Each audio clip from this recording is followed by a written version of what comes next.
J'ai toujours l'impression, effectivement, au fond de moi, de faire le même film et de masquer le fait que je fais le même film. C'est généralement l'histoire d'une jeune personne qui voit sa vie transformée par une expérience de rencontre culturelle. Alors ça semble un peu alambiqué cette réponse, mais enfin, mon tout premier film est l'histoire d'un jeune géographe sorti de la rue de Normal Sup et qui découvre l'Afrique, découvre que malgré son tempérament généreux, il devient un petit dictateur. Euh,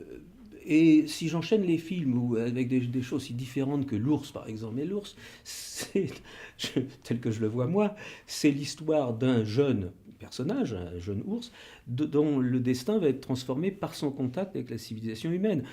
7 ans au Tibet, c'est l'histoire d'un jeune alpiniste qui voit sa vie transformée parce qu'il rencontre le bouddhisme et le jeune Dalai Lama et que ça lui change la vie. Et là, je suis aussi dans un sujet extrêmement voisin que je tourne en Chine, avec l'histoire d'un jeune Pékinois qui, pendant la révolution culturelle, découvre la civilisation mongole,